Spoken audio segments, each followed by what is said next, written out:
DYFI সম্পাদক নবারুণ দেবকে বৃহস্পতিবার পাল্টা আক্রমণ করেন প্রদেশ যুব মোর্চার সভাপতি সুশান্ত দেব। তিনি বলেন, সম্প্রতি যুব মোর্চার সাংবাদিক সম্মেলনের সাথে ডিওয়াইএফআই এর সম্পাদক নবারুণ দেবের বক্তব্যের কোনো মিল নেই। পূর্বতন সরকারের আমলে এই যুব নেতা নিজের পরিবারের এক সদস্যকে চাকুরি দেওয়ার জন্য যে চেষ্টা করেছিলেন তার প্রতিবাদ 2014 সালে দলের লোকেরাই করেছেন। এখন তিনি বিশালগড় নিয়ে কথা বলছেন, কিন্তু বিশালগড়ে সুশাসন চলছে তা প্রত্যক্ষ করতে বিধায়ক তথা প্রদেশ যুব মোর্চার সভাপতি আমন্ত্রণ জানালেন ডিওএফআই এর রাজ্য সম্পাদককে। শুধু তাই নয়, সেখানে গেলে উন্নয়ন ওনার চোখে পড়বে।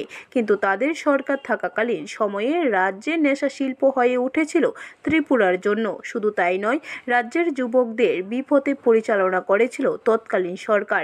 কিন্তু ভারতীয় জনতা পার্টির সরকার রাজ্যের যুবকদের সঠিক দিশায় পৌঁছাতে চায়।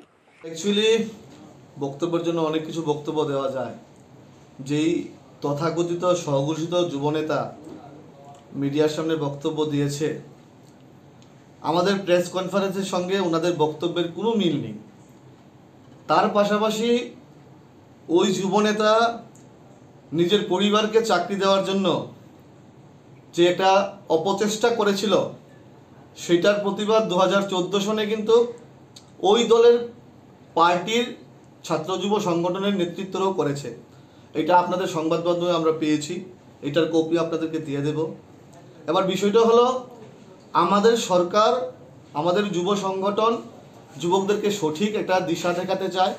ওনারা যুবকদেরকে বিভ্রান্ত করার চেষ্টা করছে এবং ওই স্বঘোষিত যুবনেতা, আমি ওনাকে অনুরোধ করব, উনি আমার বিশালগড় নিয়ে কথা বলেছে, আসুন আমার বিশালগড়ে, দেখুন মানুষের সুশাসন, দেখুন ডেভেলপমেন্ট। আপনাদের সময় আপনারা নেশাকে শিল্প করেছিলেন, আপনারা গাঁজাকে শিল্প করেছিলেন, আপনারা বিভিন্নভাবে যুবকদেরকে ব্যবতে পরিচালনা করেছিলেন।